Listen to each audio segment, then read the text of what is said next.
I can see a lot of people tagging me at his Uhuru have handshaked Ruto. My friend, mi mambo ya Ruto tuliachana nayo kitambo sana. Even if he handshake my own father, mambo ya Ruto will never. Because he is the problem. He's sticky fingers. He's wheezy. Hiyo ndio shida, my friend. And one thing I like about the region I live in, hakuna ati mtu fulani amesema, ati baba amesema, ati Uhuru amesema. In our region is sovereignty of the people. Watu wamesema. Anything they do, they can do it on their own, on their private, whatever. We respect that. We very respect that. But huko, tuliweka X. A very big X. So, stop tagging me, because nothing will change. You people thought the first time, oh, you are being paid by Raida, oh, you are being paid by Uhuru. No! We are being paid by the patriotism in us. All the things you have said about this regime has come to pass. Sasa angalieni Chan imeenda. In that article I told you musome hapo. Did you see the billions, how they were eaten by officials? Do you know what that Chan could have done to our young people to motivate them to be good footballers, sportsmen? What kind of a nonsense is this? Watarijua Gigi. Ni sisi tuko.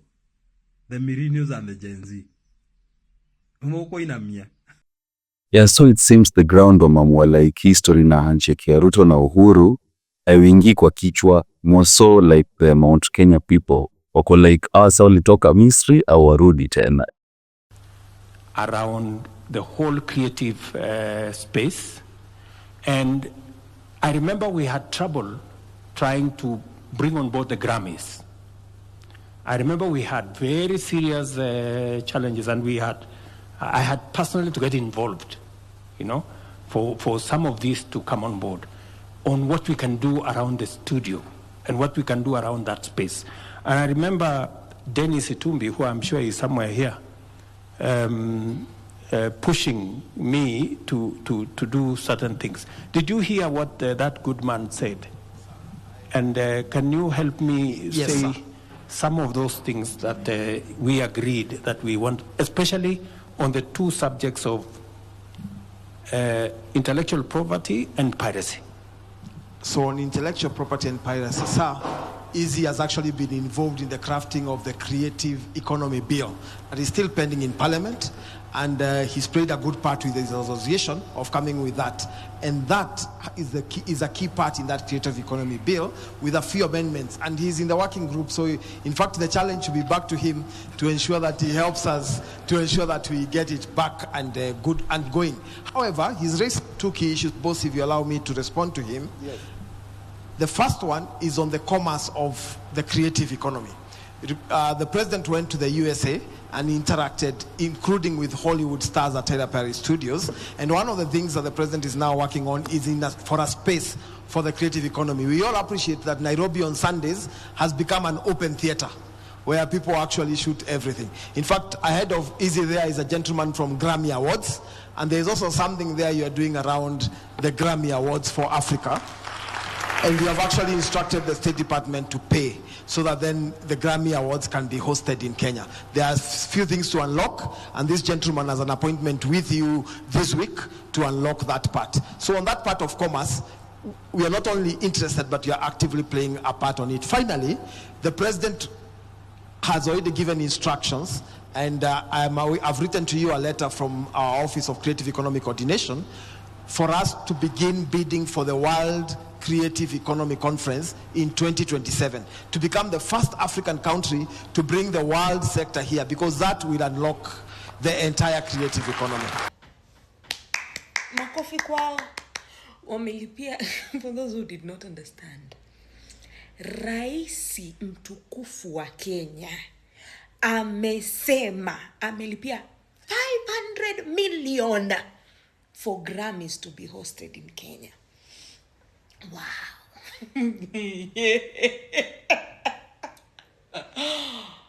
Oh God. Just few days, Rwanda imetupokonya. I don't know, African soccer, whatever, because of our bad arenas. Hatuna malieta tunaweza host. a football tournament ya maana. We are here paying 500,000 for Grammys. Makofi kwao. Asante Mr. President. Ninai remind you tuliuza airport. Wanashukia wapi? Wanashukia wapi Mr. President? Hii weekend tumeshinda tumetukana wa Tanzania. So they cannot even loan us their airport. Wanashukia wapi hao watu wa Grammys? Hatuwezi sema pia tuwaombe wanaitwa Uganda tulifukuza mtoto wa president the other day. Wanatembea kwa barabara gani? A lot of Kenyans say wanna take it to social media kuongelea vitu zenye wanaona it's wrong in the government, and unacheki hiyo freedom of expression inatumiwa to the maximum level, to a point yenye like unaamka na una vent. At the end of the day say kila msako na monopoly information. Kitambo ilikuwa easy sana for the media legacy ku try ku twist story, ndo ilikuwa wanaweza shape story, but right now story na social media iko on the rise, design ingine noma sana. So unapata citizen journalism ndo the best way ya wase ku consume information, and it's evident man wase wamejam design ingine noma sana. Lynn Ngugi, you did as well. You're the voice to the voiceless, and to you, the people that are being paid 527 just to give us false information. How in this world you see people, someone is dying and then you get paid only 527 Kenyan shillings, alafu unaenda kusema huyo mtu ni kweli akufi. Or else you can see that you are dying. It's for the sake of your generation. Come on, angalia. We voted for you, you made us, and you called us wajinga. The church has rejected you, then you call us wajinga. Yet you go around telling us that you've never been to that airport. Yet we are the ones who made you to go to that airport. You see? Like, why can't you listen to us? Okay, even leave us alone. Why can't you listen now to church? Because the church also has rejected you. Where will you go to? Because even I'm sure the Satan is tired of you.